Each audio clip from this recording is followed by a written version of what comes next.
Most are afraid of unknown depths, skirting shores thinking world flat, and with the island girls in celebration of new religion. Nobody led me or said this way. I sailed alone on makeshift raft with wind as companion.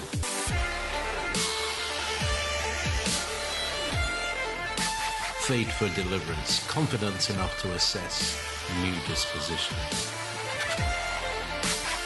Seekers of lost paradise may seem fools to those who never sought the other worlds. Welcome to Momentary Zen with Zen Garcia. Visit www.fallenangels.tv. You're listening to Revolution Radio. And the stars shall withdraw their shining, and the Lord shall utter his voice before his army. For his camp is very great, for he is strong that executeth his word. For the day of the Lord is great and very terrible, and who can abide it? Welcome, friends. I'm your host, Zen Garcia. This is Momentary Zen here on Revolution Radio. As always, I appreciate and thank all of you for taking the time to join me this evening. It will be a follow-up to the first two portions of what has been a series on the end times and the study of a new heaven and a new earth, the millennial reign, the harvest at the end of days, the great contest, the war in heaven, and the enmity between the seed lines here upon the earth. And it's the fullness of the story of the fall of humanity intertwined collectively with the story of the coming of the Messiah, as well as the story of the second advent and the promise of salvation and eternal life through Christ. And so tonight will be a follow-up to that. I will share some portions of what is a prophecy concerning the end of days according to the Native Americans, Hopis, as well as to the Kolbrin Bible, which is a number of texts. It's sort of like the Lost Bible translation of the children of Japhet that was preserved in a Glastonbury Abbey for very long times. It was sought after by many kings, and the abbey was even burned down by Longshanks, who was trying to get hold of this manuscript. It was preserved by the priests, ferried out with them. They were able to escape and the burning down of the abbey, and then it was shared amongst a few select families, and they were tasked with also preserving the manuscript. And in 2006, this ancient text came to light, and it was asked of these individuals and their families who were caretakers of the storyline and the narrative that is preserved within the contents of what are several portions. The two predominant being that which was preserved by the Egyptian priesthood and passed down of what is a parallel account of the Bible just from the other side, meaning as preserved by the Egyptian priesthood, which represents the pagan and the forces which had held Joseph and his generations in bondage for the 400 years of the time which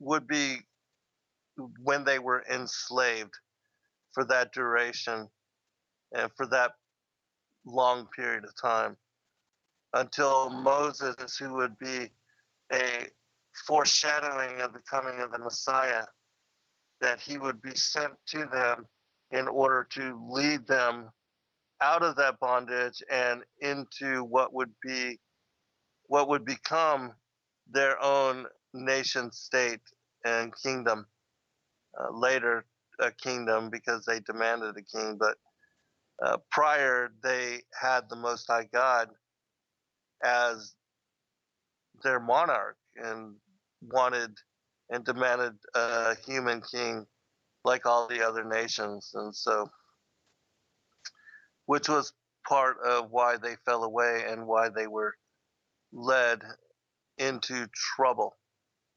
And so, as I said, Moses, like Abraham, the father of the Hebrews, he was a savior figure for the nation of Israel and led them to the promised land, but was not allowed to see it. Well, not allowed to enter upon it, but was allowed to glance on it from afar. And so this evening we're going to cover some of those teachings just to give you an idea, because so many of you still ask me with regard to what I think of um, what is related in the Kolbrin Bible as being the destroyer. And in my opinion, the destroyer is some kind of a celestial body or object, and that it is allowed to enter into this reality, this time space dimensionality, whenever the Most High God wants to bring upon the earth certain crisis or judgment or affect change in the manner that he has prophesied it in connection to this particular object called in Revelation wormwood, in my opinion. And so we're going to examine this, and then we're going to go into another text which I do not believe many of you have heard about, had chance to read or study, and it will give you an idea as to the prophecies which were laid out and written down for this generation. The other aspect of the Kolbrin Bible was preserved by the priest, the Celtic Druidic priesthood, which we know that um, there's always two factions, but that one was involved in blood sacrifice and witchcraft and the drinking of blood and cannibalism and things of that nature, which that's always the side which is perpetuated by the seed of the serpent, and that they, in worshiping their pagan deities, their fallen angelic fathers and mothers, they are tasked, taught, and led astray into worshiping the fallen ones in such manner. And that's what we see even perpetuated by the elites of today. And it's because they are the scion of the serpent, the children of perdition, the sons of Belial, that they involve themselves ongoing with such insanity, which seems to us just beyond bizarre or what we would consider to be normal human behavior, or even strange and eclectic behavior, that these particular beings are involved in some what is referenced as abomination. And so, just as in the days of early Israel, the Most High hated the things that the serpent seed were involved in, and the kind of worship that they instituted amongst the peoples and cultures which they led astray into involvement with them. And that often these pagan cultures, the reason they um, followed these evil and what seems to be evil practice is because they are indeed the children of the serpent. And so there was the two ways, and there has always been these two ways: the narrow path that leads to salvation through Christ, and then the broad path of destruction, that which um, most of the world is led astray to involving themselves with, as far as the idolatry, the false religions, the false worship that the serpent, the ancient dragon, has established through most mainstream religions as way to divert glory to himself. And so this is why in this world where he and his children rule, truth is little known and the kingdom little sought out. And so we will just be discussing some of these concepts. But, I just want to thank again all of you for taking the time to join me. Tomorrow evening, I will be doing a part 2 and a follow up on the courses of the heavenly luminaries that I began expounding upon last week. But that some of that is also connected to what we are examining here as the fig tree generation and the end of days. All right, so I'm going to begin with what is the story of the blue and red star Kachina prophecy. And this is a story which was preserved and passed down through the native peoples, as far as the Hopi people, and that it was shared uh, in the early 2000s, even in the late 1900s, 1990, somewhere thereabouts, in several different books speaking about Hopi prophecy. One specifically that I will be reading from is from a text called The Last Cry. And it's by an individual named Robert Ghost Wolf. As we go through these prophecies, you will see that it also speaks about and references what the Kolbrin Bible calls the Destroyer, which I will go into when expounding upon some of this information. But I want to start with this particular prophecy because the native peoples have also had interactions with what they call the star people, and that they have received insight from them about, even the end of days and what the end of this world would be like. And so, and the other thing that is interesting with regard to this prophecy, and also some of that which is preserved, for instance, in the Sumerian traditions, is that we see that what has been told to these individuals and these peoples, that it has a heliocentric slant to it. And for those of us that do understand biblical cosmology and that have been brought to the understanding that the Copernican and heliocentric model is deception. It shows to us just how far back and how pervasive this deception, the foundations and the roots of it, have been laid amongst indigenous peoples.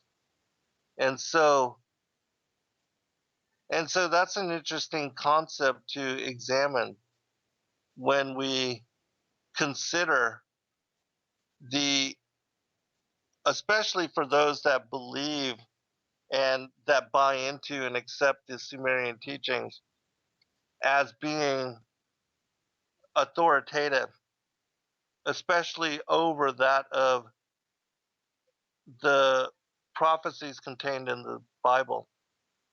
And the reason I say this is because the Bible is 100% prophetically accurate. And being accurate, it is in that way confirming witness that it is the inspired word of the Most High God. Whereas we do not see that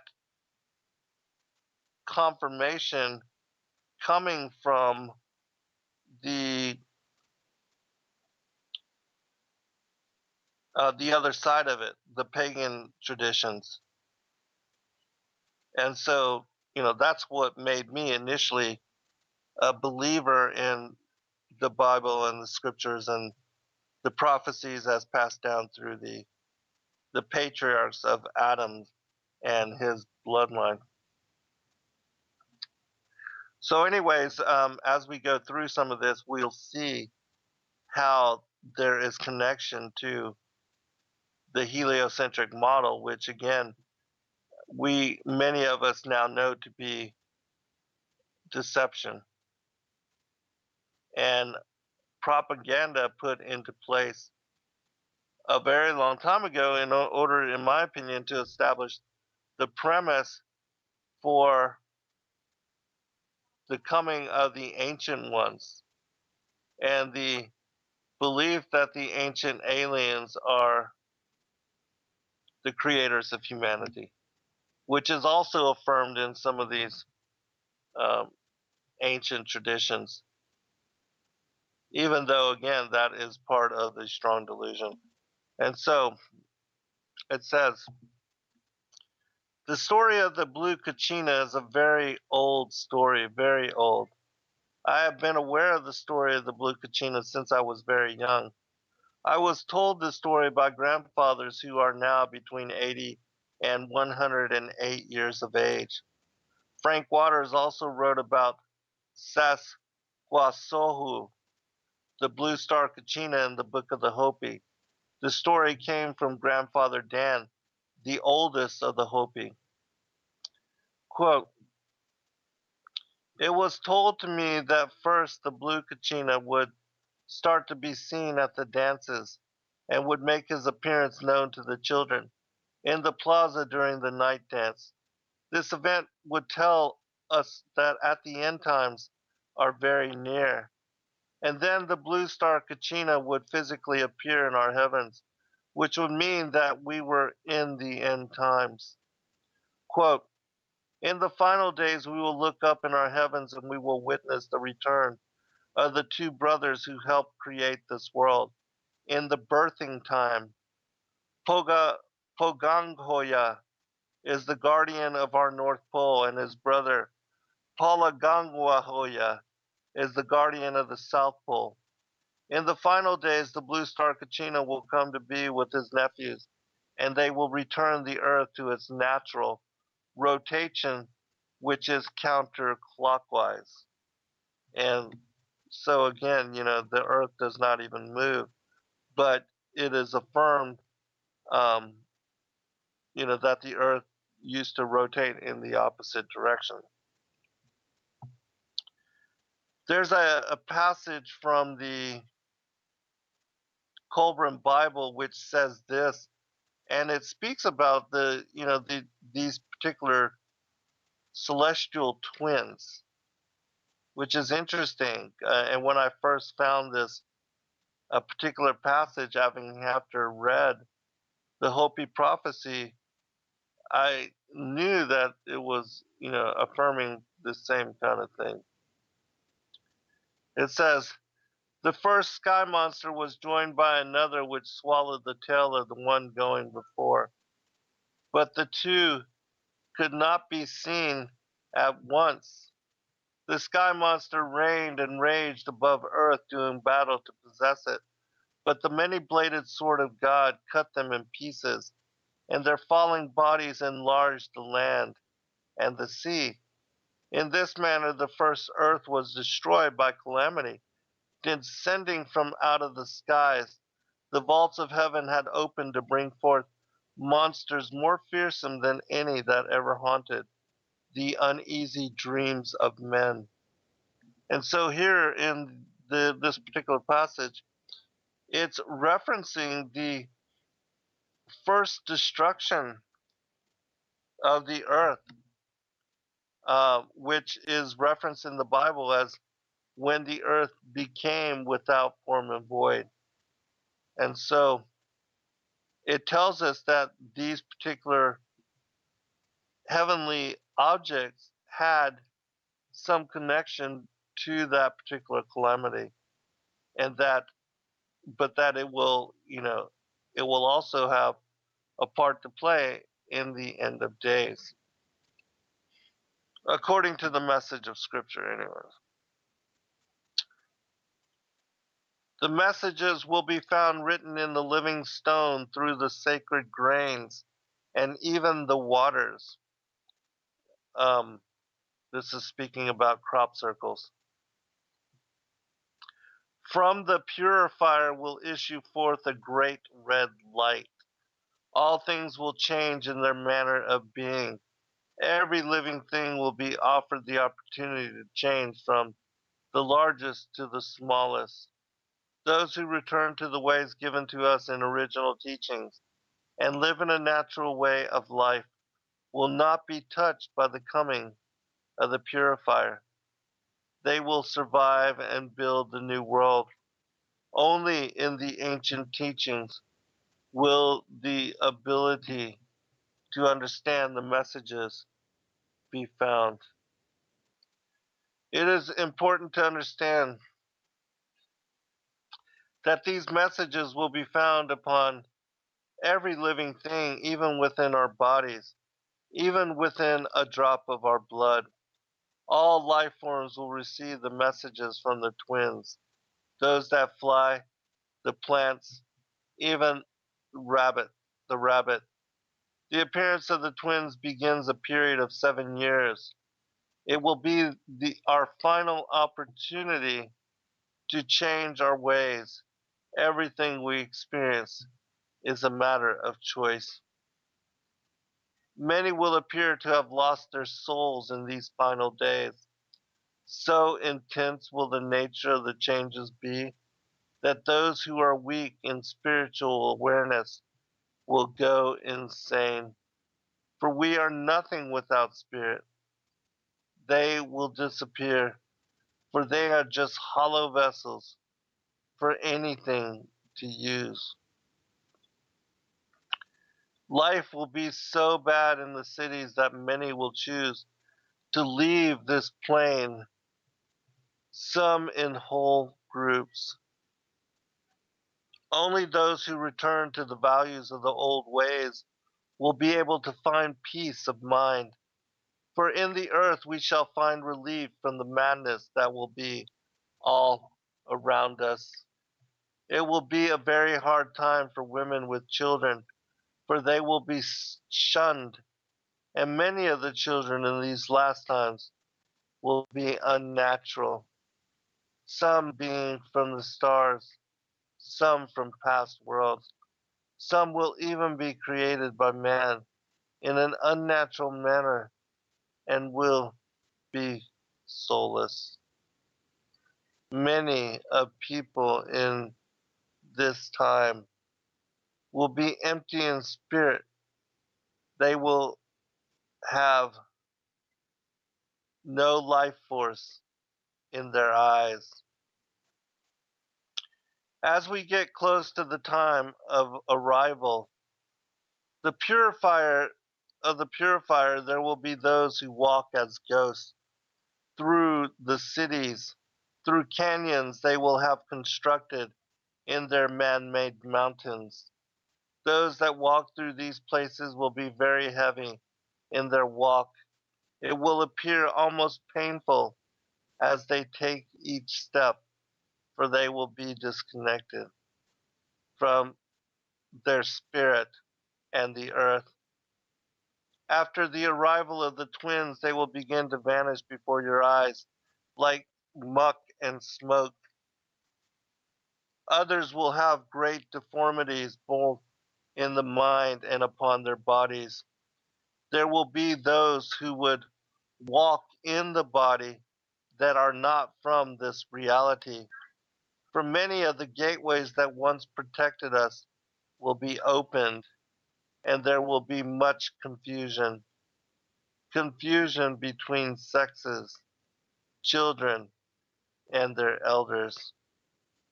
Life will get very perverted, and there will be little social order in these times. Many will ask for the mountain themselves to fall upon them just to end their misery. Still others will appear as if untouched by what is occurring. The ones who remember the original teachings and have reconnected their hearts and spirit, those who remember who their mother and father is, the Pahana, who have left to live in the mountains and forests. When the Purifier comes, we will see him first as a small red star, which will come very close and sit in our heavens, watching us to see how well we have remembered the sacred teachings. This Purifier will show us many miraculous signs in our heavens. In this way, we will know that Creator is not a dream. Even those who do not feel their connection to Spirit will see the face of Creator across the sky. Things unseen will be felt very strongly.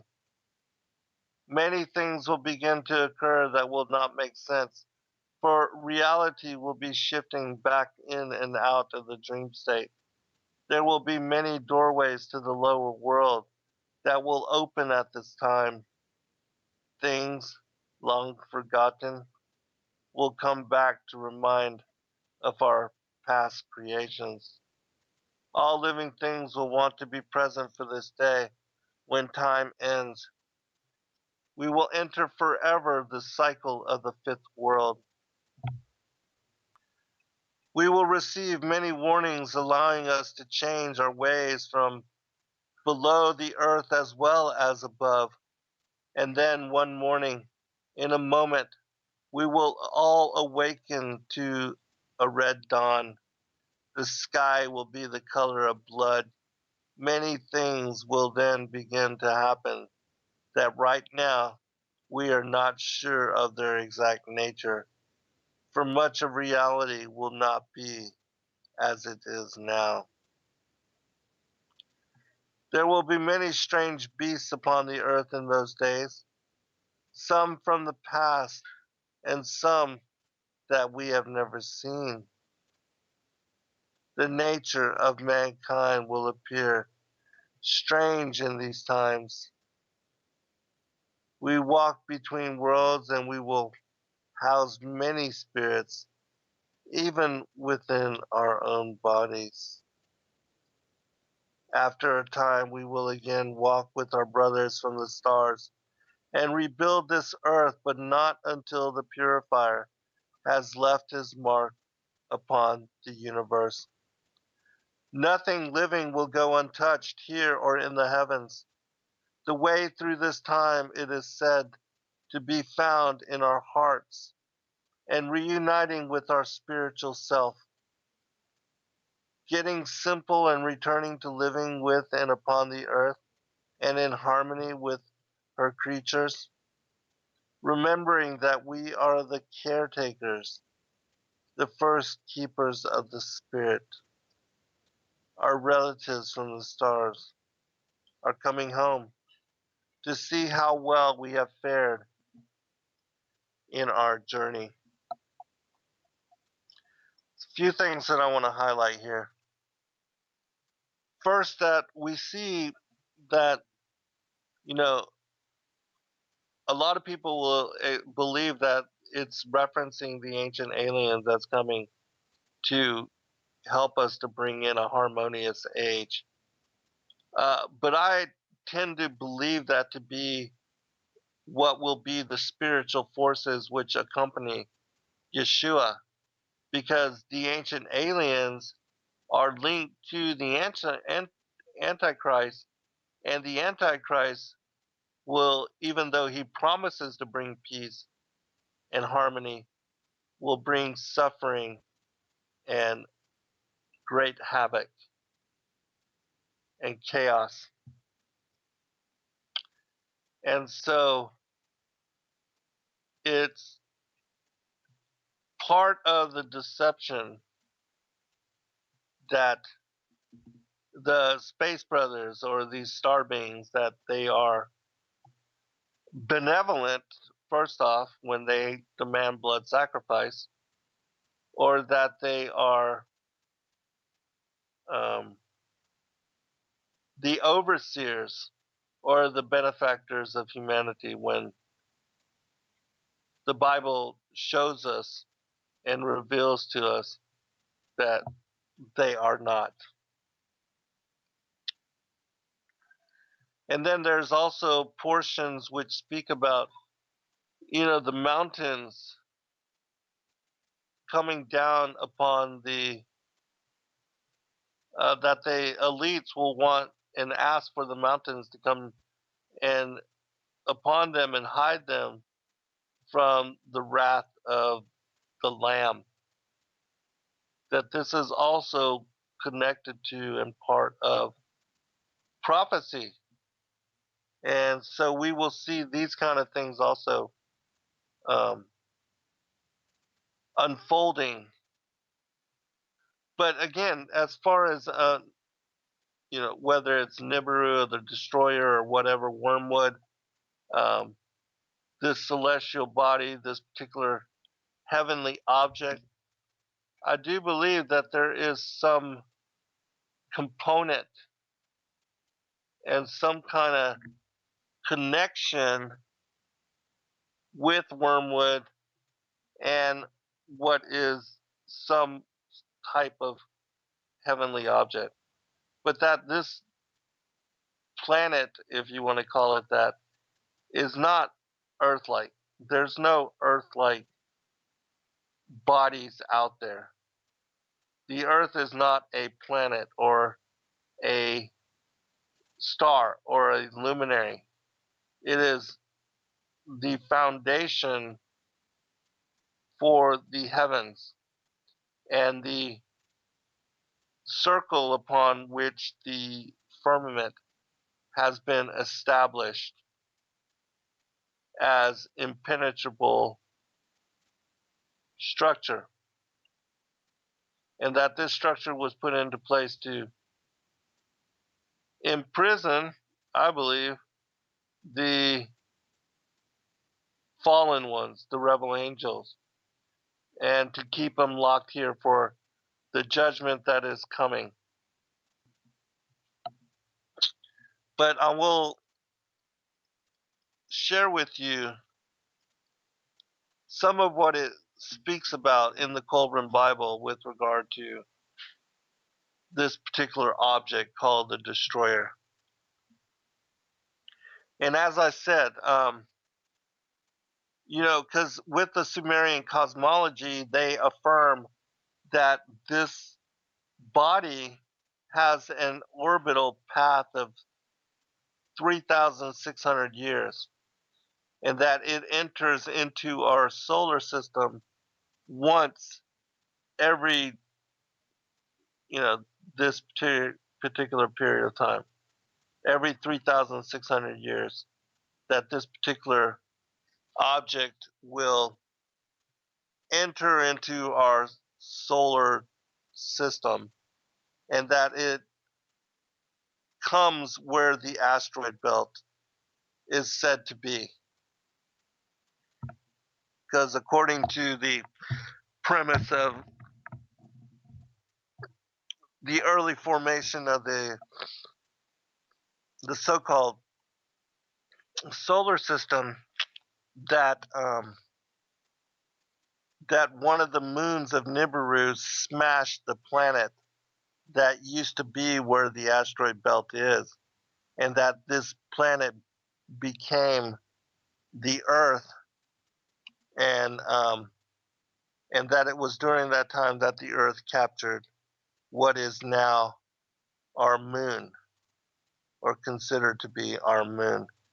But again, these kind of things are just fairy tale, because the planets and the Earth are not in orbit around the sun. The sun does not even have any objects moving in orbit around it. All of the so-called planets and all of the other celestial luminaries, including the moon, all move in circle around Polaris. And anybody can affirm such for themselves. You can verify that according to the star trails, time-lapse photography taken over the course of an evening, everything moves in circle around Polaris, and Polaris is the one fixed star which has remained non-moving for thousands of years, and that this is the zodiac moves in circle around it, and all the constellations and all the stars, everything moves in circle around Polaris.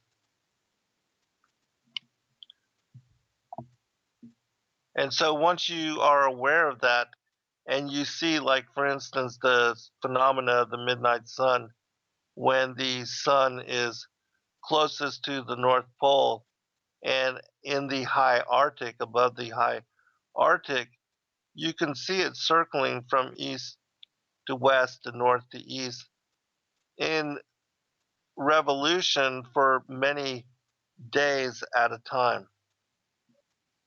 And so it shows and confirms that the sun is moving in circle above the face of the earth, just as we see the sun and the moon and the other luminaries doing. All right. This is chapter 4 of the Kolbrin Bible on the Destroyer. It's from the Great Scroll. And I'll explain these things as we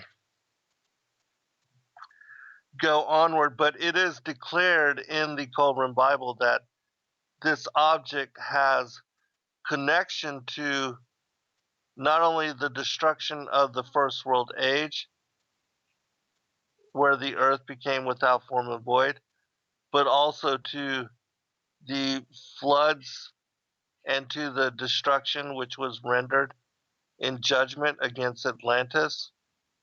It speaks about that destruction as well. And it also speaks about the time of the Exodus and some of the destructions that took place there. And it is also said to have connection to what will be the end of days, the great and terrible day of the Lord, which we'll allude to and elaborate on more as we go through as well. It says, O sentinels of the universe, who watch for the destroyer, how long will your coming vigil last? O mortal men, who wait without understanding, where will you hide yourselves in the dread days of doom, when the heavens shall be torn apart and the skies rent in twain, in the days when children will turn gray-headed. Also know that this is a prophecy. The children turning gray-headed, is a prophecy that is contained in, I think, Second Esdras, but it's a biblical prophecy as well, that it also affirms that when you see children turning gray-headed, um, that is also one of the biblical signs of the end of days. This is the thing which will be seen. This is the terror your eyes will behold. This is the form of destruction that will rush upon you. There will be the great body of fire, the glowing head with many mouths, and eyes ever changing. Terrible teeth will be seen in formless mouths, and a fearful dark belly will glow redly from fires inside. Even the most stout-hearted man will tremble and his bowels be loosened. For this is not a thing understandable to men. It will be a vast sky-spanning form, enwrapping earth, burning with many hues within wide open mouths. These will descend to sweep across the face of the land, engulfing all in the yawning jaws. The greatest warriors will charge against it in vain. The fangs will fall out, and lo, they are terror-inspiring things of cold, hardened water. Great boulders will be hurled down upon men, crushing them into red powder. As the great salt waters rise up in its train and roaring torrents pour towards the land, even the heroes among mortal men will be overcome with madness, as moths fly swiftly to their doom in the burning flame. So will these men rush to their own destruction. The flames going before will devour all the works of men. The waters following will sweep away whatever remains. The dew of death will fall softly as gray carpet over the cleared land. Men will cry out in their madness, "Oh, whatever being there is, save us from this tall form of terror. Save us from the gray dew of death." I want to, before I go on with the rest of the Kolbrin prophecies, I want to bring forth something in Revelation. I believe it's chapter 6. Actually, I think it is chapter 8. Let me share with you Revelation 8, because it's connected to what we're talking about. And so you'll see in the Kolbrin Bible a connection to what is spoken about in Revelation. And when he had opened the seventh seal, there was silence in heaven about the space of half an hour. And I saw the 7 angels which stood before God, and to them were given 7 trumpets. And another angel came and stood at the altar, having a golden censer. And there was given unto him much incense, that he should offer it with the prayers of all saints upon the golden altar, which was before the throne. And the smoke of the incense which came with the prayers of the saints ascended up before God out of the angel's hand. And the angel took the censer and filled it with fire of the altar and cast it into the earth. And there were voices and thunderings and lightnings and an earthquake. And the 7 angels which had the 7 trumpets prepared themselves to sound. The first angel sounded, and there followed hail and fire mingled with blood, and they were cast upon the earth, and the third part of the trees were burnt up, and all green grass was burnt up. So here, interesting, hail and fire mingled with blood, which it says in the Kolbrin and in other places that there is a red dust which accompanies this particular object, and that is part of the prophecy of the waters turning to blood. And the second angel sounded, and as it were a great mountain burning with fire was cast into the sea, and the third part of the sea became blood.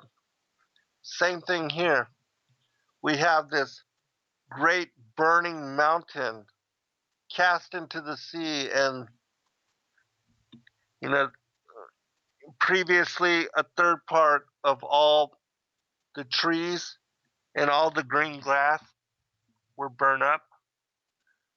We see at the end of days that part of the judgment cast upon the wicked is that the stars come crashing to the earth. And these stars are what set the earth ablaze. And it's part of the consequences which create a new heaven and a new earth for what will be the coming millennial reign. All right, I'm going to try to get through this portion before the break. And the name of the star is called wormwood, and the third part of the waters became wormwood. And many men died of the waters because they were made bitter. And the fourth angel sounded, and the third part of the sun was smitten, and the third part of the moon, and the third part of the stars, so as the third part of them was darkened, and the day shone not for a third part of it, and the night likewise. And I beheld and heard an angel flying through the midst of heaven, saying with a loud voice, Woe, woe, woe to the inhabitants of the earth by reason of the other voices of the trumpet of the 3 angels, which are yet to sound. And so we can see that here we have a connection to what is referenced in the early part of the prophecies on the destroyer. Just a little bit more. Revelation 9, it says, And the 5th angel sounded, and I saw a star fall from heaven unto the earth, and to him was given the key of the bottomless pit. And he opened the bottomless pit, and there arose a smoke out of the pit, as the smoke of a great furnace. And the sun and the air were darkened by reason of the smoke of the pit. And there came out of the smoke locusts upon the earth, and unto them were given power, as the scorpions of the earth have power. And it was commanded them that they should not hurt the grass of the earth, neither any green thing, neither any tree, but only those men which have not the seal of God in their forehead. And so this supernatural, this locust army that is about to be released with the coming of this object and with its descent into the waters and the waters becoming bitter, a third of the grass in the seas, and all the beasts, even in the waters, are said that they shall die. I'm going to skip the part about the locust, but you can see here that this supernatural army, as it says in Joel chapter 2, that they would be given power for a certain time to hurt men, and that this angel that comes down, this star, that he was their king, and he is the angel of the bottomless pit. His Hebrew name is Abaddon, which means destruction, and in his Greek tongue, his name Apollyon, which Apollo is connected to the sun. Then after the release of this supernatural army, we have the 4 angels which were bound and prepared for a certain time and a certain destruction, that they would be loosed and that they would be part of the slaughter which would come upon those, again, not written into the books of life. And that all of these destructions are part of the judgment announced upon those that are not numbered with the elect.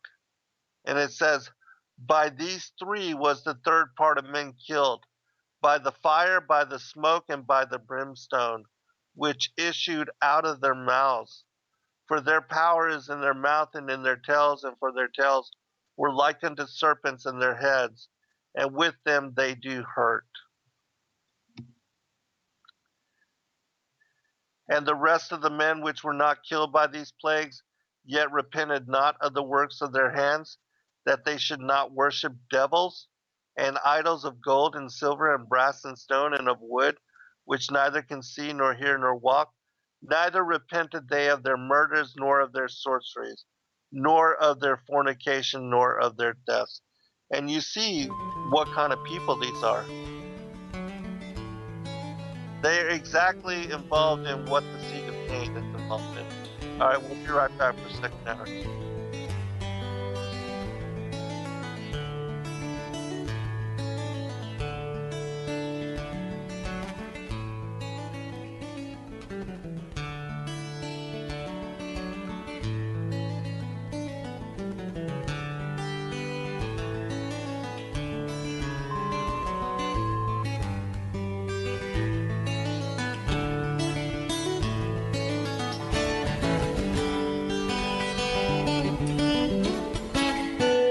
Listen to Revolution Radio at freedomslips.com, and we'll be right back after this message.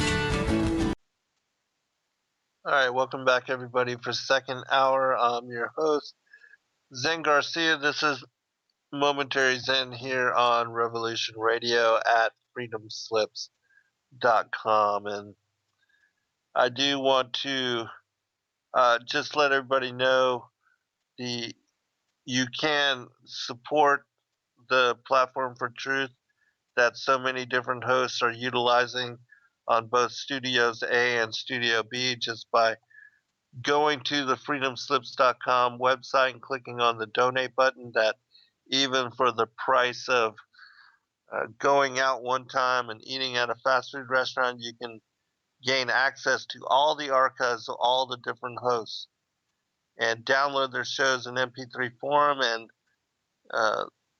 listen to them, and find others that you might like actually listen to. I know a lot of you download the podcast so that you can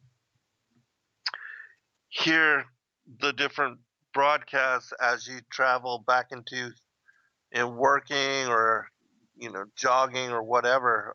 That's a great use of your time, much better than listening to radio and being bombarded by commercials and advertisement and all of that. And so if you can, please do support the network and the platform that it provides individuals like myself to be able to share and teach and to cover so much that you might not otherwise find on any other broadcast, any other show.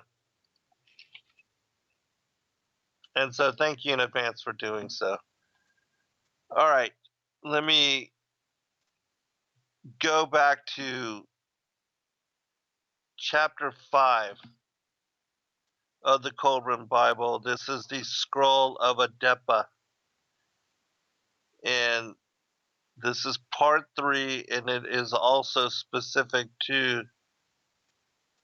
the destroyer and this particular object, and its involvement and its inclusion with what is the judgment and the unfolding of the great and the terrible day of the Lord, when the wrath of God is poured out on the wicked and the wheat are gathered for preservation. The doom shape called the destroyer in Egypt was seen in all the lands whereabouts. In color it was bright and fiery, in appearance changing and unstable. It twisted about itself like a coil, like water bubbling into a pool from an underground supply, and all men agree it was a most fearsome sight. It was not a great comet or a lucent star, being more like a fiery body of flame. Its movement on high were slow. Below it swirled in the manner of smoke, and it remained close to the sun, whose face it hid. There was a bloody redness about it which changed as it passed along its course. It caused death and destruction in its rising and setting. It swept the earth with gray cinder rain, and caused many plagues, hunger, and other evils. It bit the skin of men and beasts until they became mottled with sores. The earth was troubled and shook. The hills and mountains moved and rocked. The dark, smoke-filled heavens bowed over earth, and a great howl came to the ears of men, borne to them upon the wings of the wind. It was the cry of the Dark Lord, the master of dread. Thick clouds of fiery smoke passed before him, and there was an awful hail of hot stones and coals of fire. The doom shape thundered sharply in the heavens and shot out bright lightnings. The channels of water were turned back unto themselves when the land tilted, and great trees were tossed about and snapped like twigs. Then a voice like 10,000 trumpets was heard over the wilderness, and before its burning breath the flames parted. The whole of the land moved and mountains melted. The sky itself roared like 10,000 lions in agony, and bright arrows of blood sped back and forth across its face. Earth swelled up like bread upon the hearth. This was the aspect of the doom shape called the destroyer, when it appeared in the days long gone by, in olden times. It is thus describing in the old record, few of which remain. It is said that when it appears in the heavens above, earth splits open from the heat like a nut roasted before the fire, and then flames shoot up through the surface and leap about like fiery fiends upon black blood. The moisture inside the land is all dried up. The pastures and cultivated places are consumed in flames, and they and all trees become white ashes. The doom shape is like a circling ball of flame, which scatters small fiery offspring in its train. It covers about a fifth part of the sky and sends writhing snake-like fingers down to earth. Before it, the sky appears frightened, and it breaks up and scatters away. Midday is no brighter than night. It spawns a host of terrible things. These are things said of the destroyer in the old records. Read them with a solemn heart, knowing that the doom shape has its appointed time and will return. It would be foolish to let them go unheeded. Now, men say such things are not destined for our days. May the great God above grant that this be so. But come the day surely will, and in accordance with its nature, man will be unprepared. And so, again, you can see that this particular object has heat, fire, brimstone, and burning associated to it, and that its appearance and its raining down these cinders and these flames and this breath of fire and this red dust, that again it has part to play in what seems to be the signs that are cited to be indicative of the great and the terrible day of the Lord. And so, will the Most High God utilize such object as part of the prophecy that he has exclaimed within his word, specifically the Bible? Are we warned that this object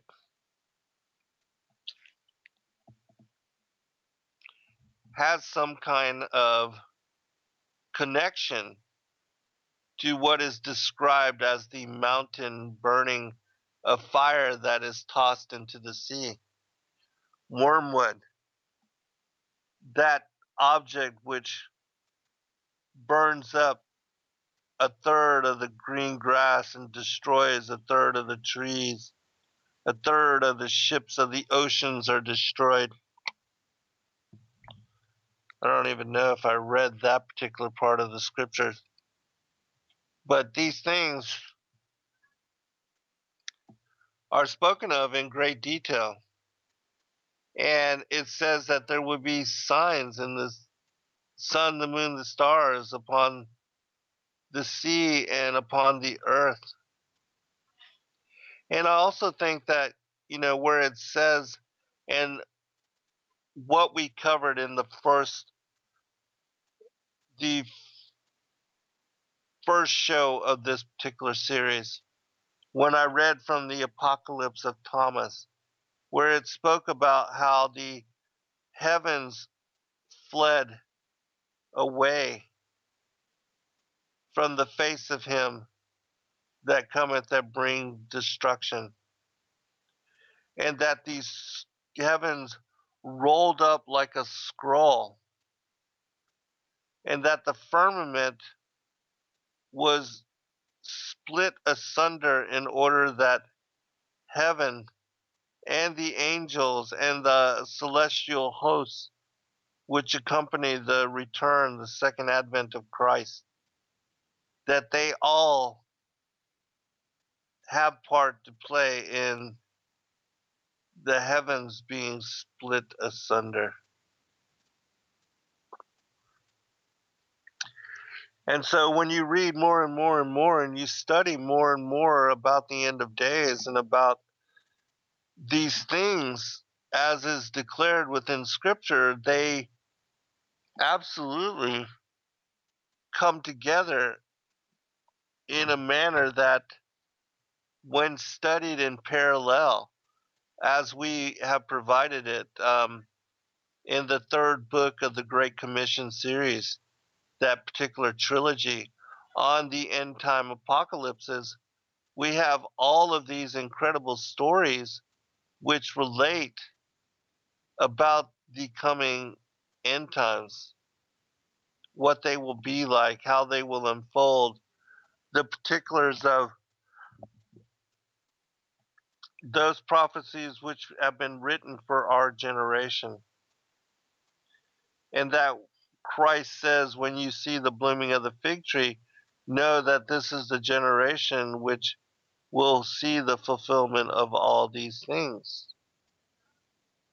And so, in my opinion, we are that generation and we are living in those times.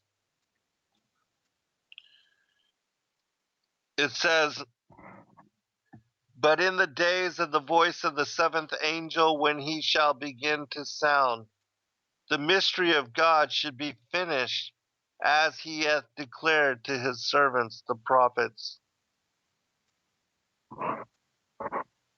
And so, all these things will be fulfilled. All right, let me go back to. Now, I'm going to share with you in the segment that we have left, in the portion that remains, a text called The Vision of Adaman, which it is the final book of, and because it is part of the medieval Irish Apocrypha, and it's a text which is found as part of that collection. It's the last text of what are those contained in the Great Commission 3. And it is specific to the end of days. But because it's not as ancient as many of the other manuscripts which are found in this particular book, for instance, well, just, it's not as ancient, and so it doesn't cover in specific what are related in certain texts like Second Esdras and the Apocalypse of Baruch, the Apocalypse of Thomas, the Apocalypse of Peter, those particular manuscripts, but it does fit in line with and shares even with the diversification of the heavens and the earth, with Sheol as the underworld, that these divisions represent the forces of light and darkness and good and evil. Christ, the Godhead, the Father, the Son, the Holy Spirit, and Legion, Satan, the adversary, Lucifer, the fallen cherub, and the Antichrist, Apollyon Abaddon, that this particular being, I believe, being the Antichrist, is much like what we see in the embodiment of Yeshua as the Son of God. That the Antichrist will be much like the son of perdition, the son of the devil, just like Cain and Nimrod and other Pharaoh, Nebuchadnezzar, those that ruled from Cain's line, that perpetuated evil, propagated it in their time. All right, so we'll share a little bit of this to finish out this show. The Vision of Adaman. Noble and wonderful is the Lord of the elements, and great and marvelous are his might and his power. For he calleth to himself in heaven the charitable and merciful, the meek and considerate. But he consigns and casts down to hell the impious and unprofitable host of the children of the curse. Now, the children of the curse, specifically, I believe them to be the children of the serpent, not just all of humanity. That the curse is not just Adam and Eve under the authority of death, but the mark that was placed upon Cain, and that his children are designated different from what are the children of promise, the seed of the woman and the seed of the serpent, which again, and I say this so many times, and it's so very important, in my opinion, absolutely critical for understanding the scriptures and for making sense of the biblical narrative as it plays out between these two people groups. That without a doubt, there is a children of the devil here amongst us.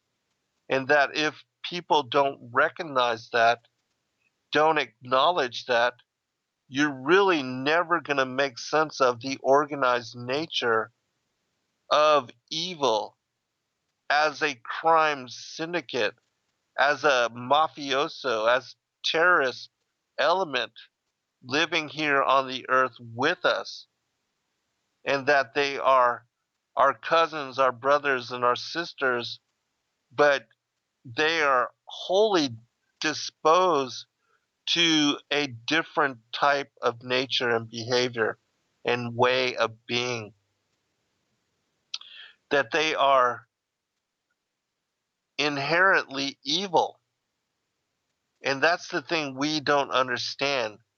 That most people that believe we are all the same, and that we all have aspirations of taking care of the children and providing them a safe environment so that they can come up and be nourished in positivity. I mean, just today there was a news story about, I think it was like 300 pedophile priests being protected by the Catholic Church and sent so that they receive protection and never have the condemnation and just rewards of their actions and behaviors ever come in consequence upon them.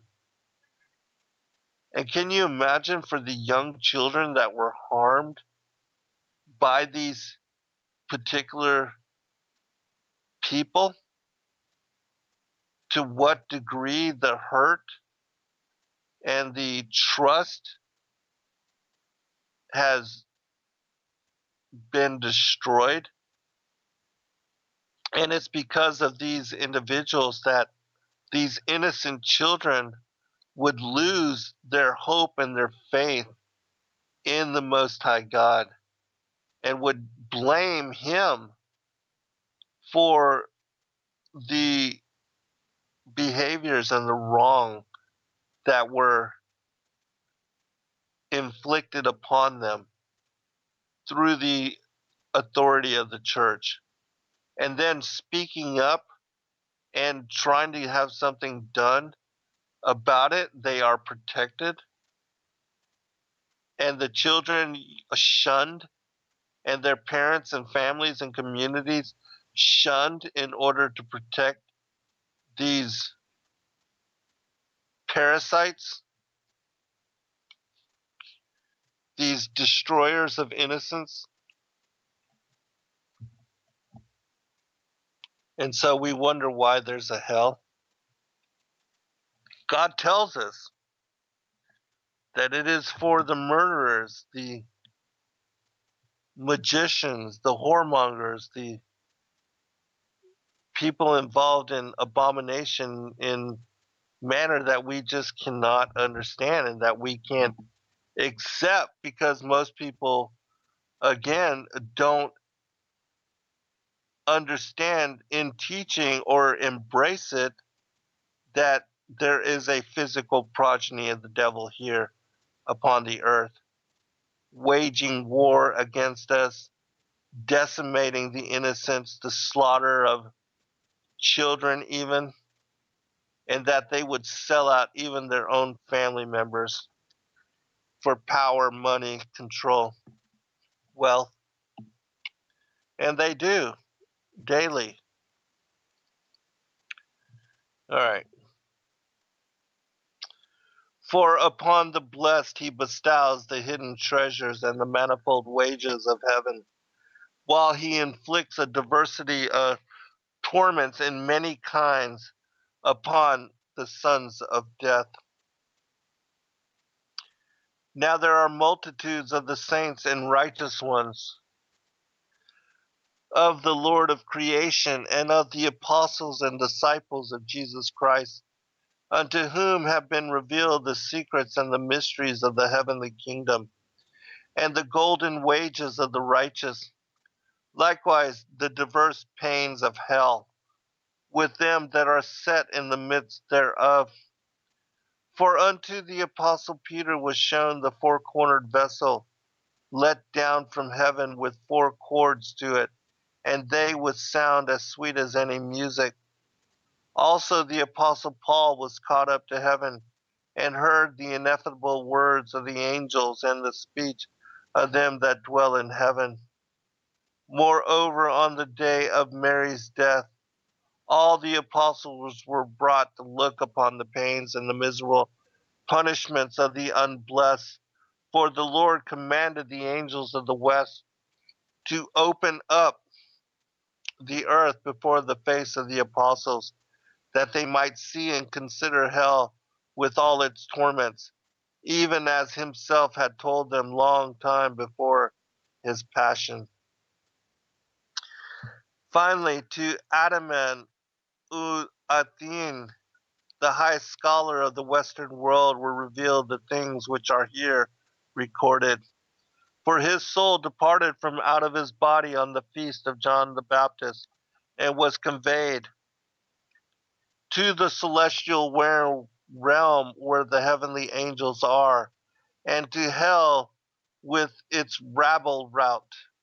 For no sooner had the soul issued from out of the body than there appeared to it the angel that had been its guardian while in the flesh, and bore it away with him to view, firstly, the kingdom of heaven. I would add here that this vision of heaven and hell has been given and shown to many different prophets and patriarchs and beings over the course of history. And I believe that it has been done so in order for there to be multiple confirming witnesses as to the reality of there being a place for the righteous and a place for the wicked, ordained according to the consequences of our actions, and that it is our choices, our behaviors, our actions, and whether we accept Christ as Savior Messiah, that together with our works as far as how we treated the poor, the elderly, the widow, the people with disabilities, animals in need, that these things are considered when the weight of sin is measured. And that these stories are, repeated and preserved all throughout Scripture in different manner. That whereas most people do not know of this, even the vision of Adaman, there's also a story which we bring forth in the medieval Irish Apocrypha collection, the vision of Tyndale, who also was like Lazarus. He died and then was brought back and give an account of his experience in Sheol and how Christ redeemed him, how the angel led him out of its darkness and back into the light. All right, so let's continue. In fact, my son was just reading that to me earlier this afternoon, and it was a fascinating. Even though I had read it, it's interesting to hear him read it to me and to be able to tune in that way and to listen to it from somebody else's voice. So that was a beautiful thing. Now, the first land to which they come is the land of saints. A bright land of fair weather is that country. In it are diverse and wondrous companies clad in cassocks of white linen with hoods of radiant white upon their heads. The saints of the eastern world from a company apart in the east of the land of saints. The saints of the western world are to the west of the same land. The saints of the northern world and of the south in their great concourse are to the south and north, for everyone that is in the land of the saints may freely listen to the music and may contemplate the vault, wherein are the 9 classes of heaven after their rank and order. For one spell, then, the saints keep singing marvelous music in praise of God. For another, they are listening to the music of the heavenly host. For the saints have no other need than to listen to the music that they hear, and to contemplate the radiance that they see, and to satiate themselves with the fragrance that there is in that land. The wonderful Lord is face to face with them in the southeast, in a crystal veil between. To the south is a golden portico, and through it they discern the form and adumbration of the people of heaven. No veil, however, nor cloud is between the host of heaven and the host of the saints, but those are ever manifest and present unto these in a place that is over against them. A circle of fire surrounds this place, yet do they all pass in and out, and it does not scathe. It does no scathe to none. That circle of fire, in my opinion, it is the flaming sword guard. It is the cherubim, the 2 cherubim that sit on the mercy seat and that protect paradise as our former estate, and that they are to keep out humans until the end of days. That when Christ descends down out of the heavens and New Jerusalem and all the saints join him in accompaniment, the flaming cherubim, the sword guard, they will be removed, and humanity will be allowed to enter again into the place of the righteous. Continuing. Now the 12 apostles and Mary, the pure virgin, from a band apart about the mighty Lord. Next to the apostles are the patriarchs and the prophets and the disciples of Jesus. On the other side are holy virgins and Mary's right hand, and with no great space between, babes and striplings are about them on every side, and the bird choirs of the heavenly folk, making their minstrelsy. And amid these companies, bands of angels, guardians of the soul, do perpetual suit and service in the royal presence. No man is there in this present life who may describe those assemblies, or who may tell of the very manner of them. And the bands and companies which are in the land of the saints abide continually in even such great glory as aforesaid, until the great parliament of doom, when the righteous judge on the day of judgment shall dispose them in their salutations and abiding places, where they shall contemplate God's countenance, with no veil nor shadows between, through ages everlasting.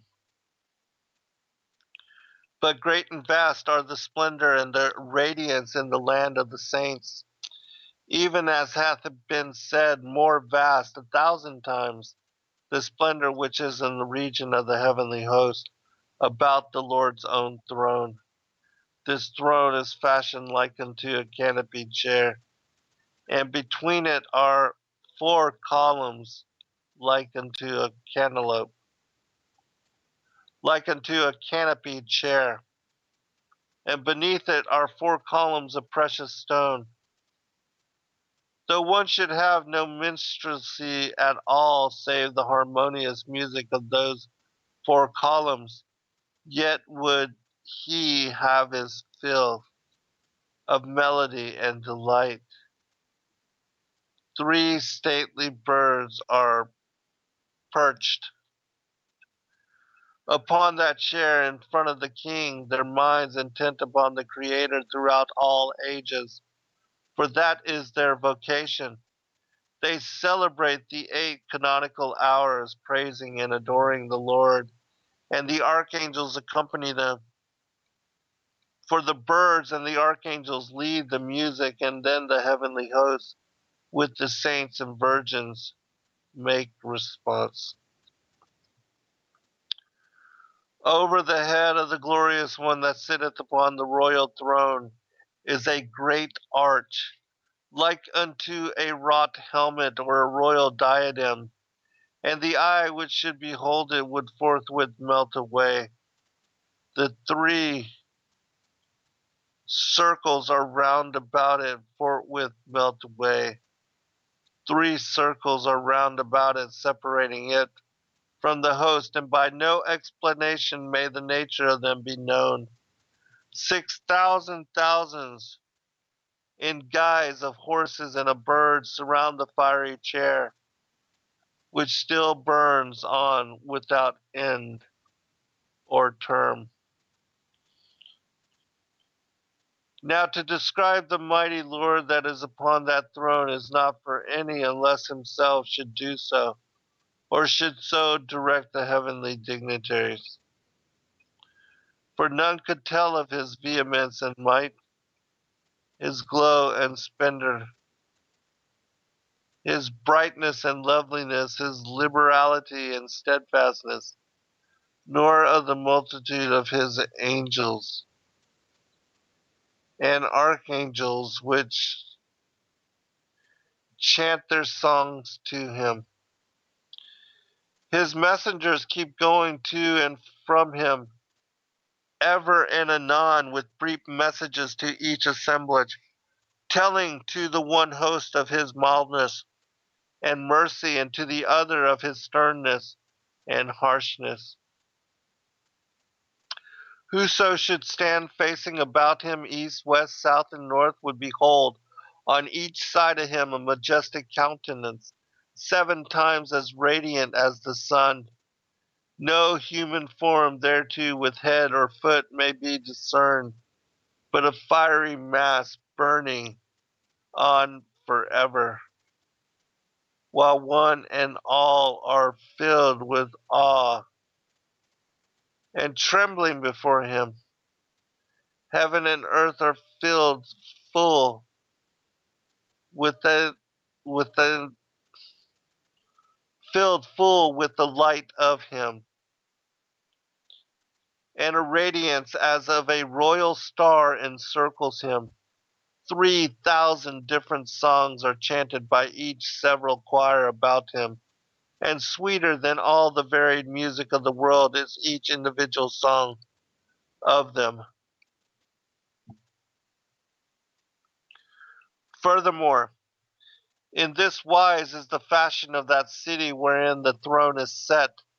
7 crystal walls of various hue surround it, each wall higher than the wall that is before it. The floor, moreover, and the lowest base of that city is of fair crystal.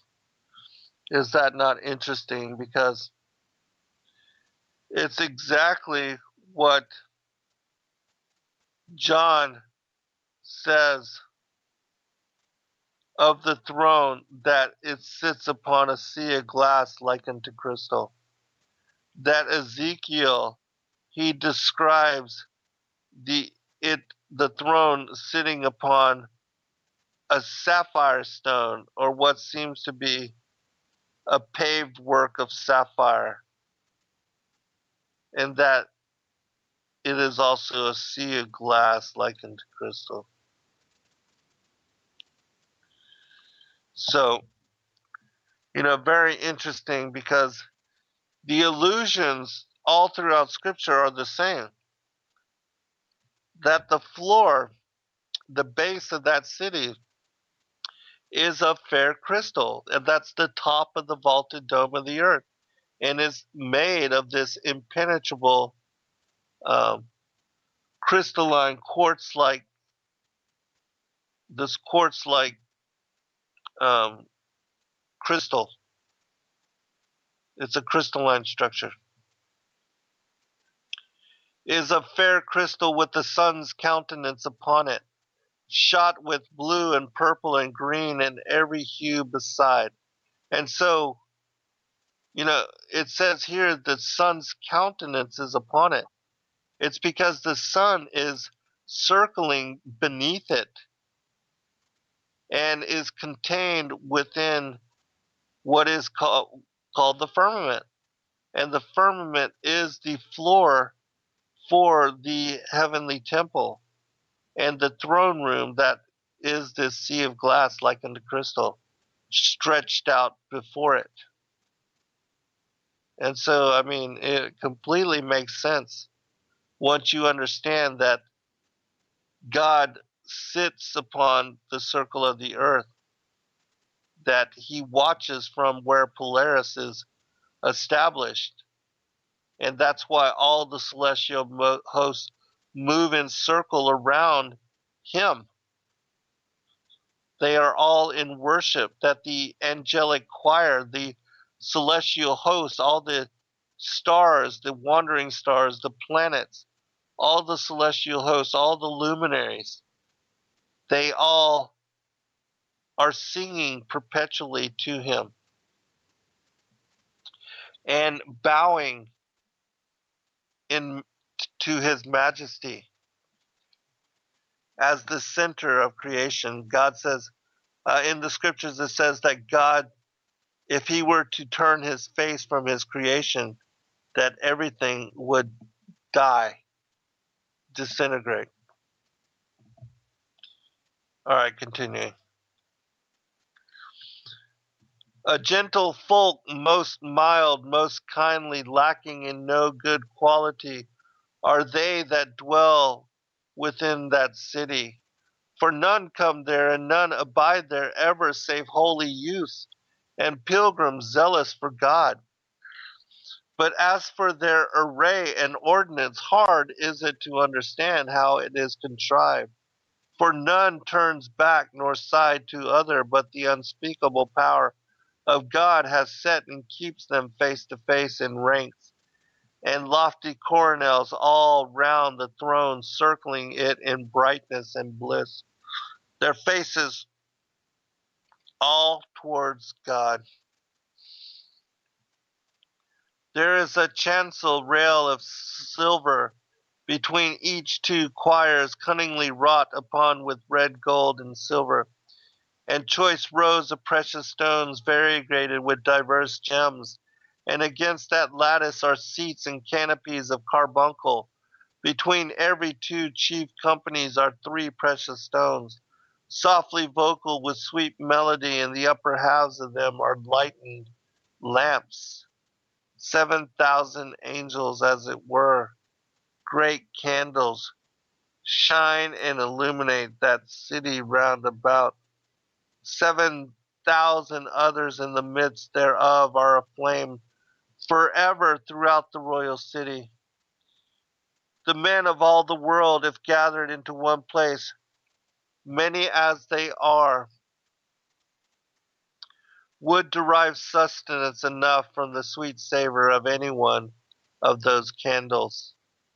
Now, such of the world's inhabitants as attain not to that city, after their life is spent, and to whom a dwelling place therein is allotted after the words of doom shall have been spoken, find a restless and unstable habitation until the coming of judgment on heights and hilltops and in marshy places.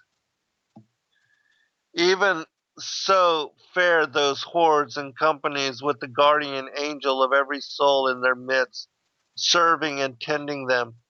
In the main doorway of the city they are confronted by a veil of fire and a veil of ice, smitting perpetually one against the other. The noise and din of these veils as they clash together are heard throughout the world, and the seed of Adam, should they hear that din, would be seized thereat with trembling and intolerable dismay. Faint and dazed are the wicked at that din, howbeit on the side of the heavenly host naught is heard of that rude discord, save a very little only, and that sweeter than any music. Awful is that city, and wonderful to describe, for a little out of much is that which we have told concerning its various orders, and the wonders of it.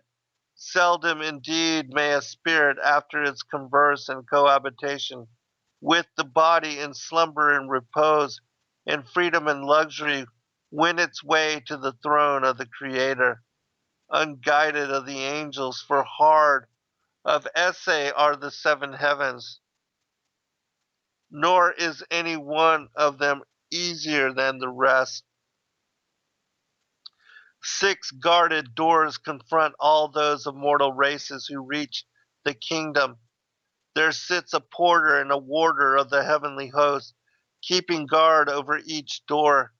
At the door of that heaven which is nearest, on the hither side, sits the archangel Michael, and with him 2 youths, with iron rods in their laps, to scourge and smite the sinners as they pass through this, the first grief and torment of the path they have to tread.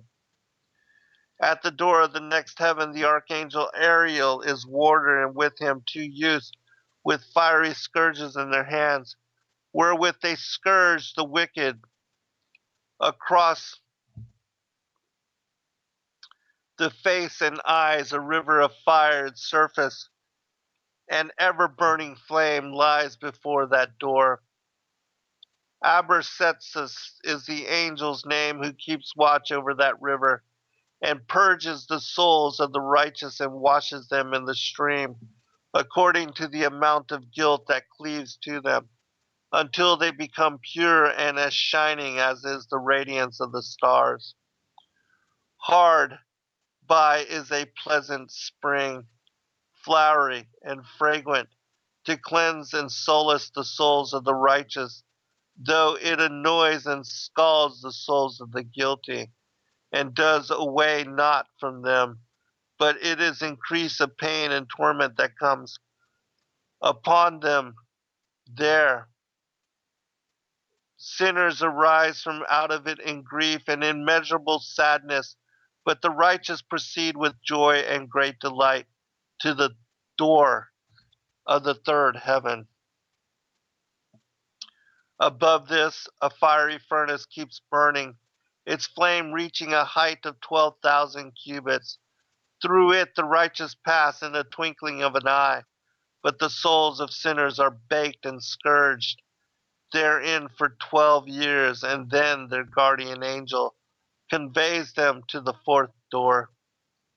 About the entrance of the door of the fourth heaven is a fiery stream like the foregoing. It is surrounded by a wall of fire in breadth 12,000 measures, cubits, through which the souls of the righteous pass as though it were not there, while the souls of the sinful tarry therein amid pain and tribulation for another 12 years, until their guardian angel bears them to the door of the fifth heaven.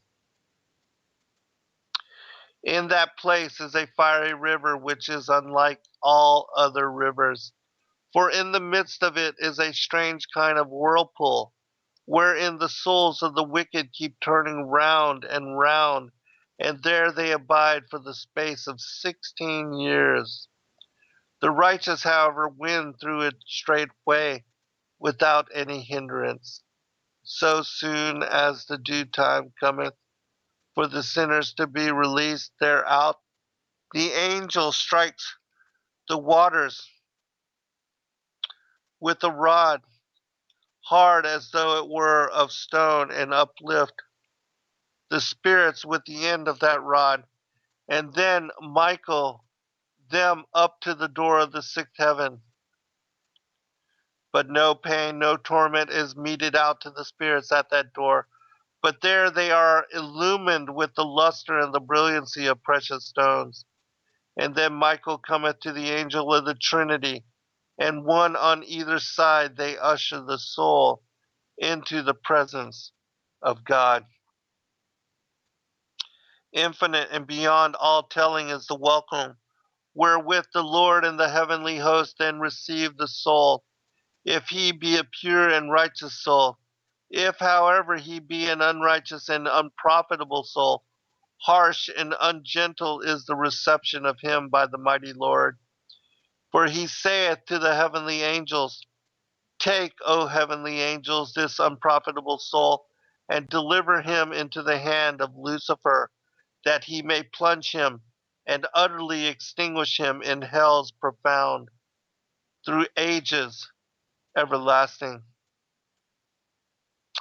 Thereupon that wretched soul is parted fearfully, sternly, awfully from sight of the heavenly kingdom and of God's countenance. And then utters he a groan, heavier than any groan, as he comes into the devil's presence, after beholding the bliss of the kingdom of heaven. He is then deprived of the guidance of the archangels, in whose company he had come into heaven. 12 fiery dragons swallow up every spirit, one after the other, until the lowest dragon lands him in the devil's maw. There doth he experience the consummation of all evil, in the devil's own presence throughout all ages. After this, his guardian angel had revealed to Adam in spirit these visions of the heavenly kingdom and of the first progress of every soul after parting from its body. He brought him to visit the nethermost hell with all its pains and its crosses and its torments. Now the first region whereunto he came was a land burnt black, waste, and scorched, but with no punishment at all therein. A glen filled with fire was on the further side of it, huge the flame of it extending beyond the margin of either hand. Black its base, red the middle and the upper part thereof. 8 serpents were in it with eyes like coals of fire. An enormous... Oh, wow. We're already to the end. All right, God bless all. Until next week, shalom.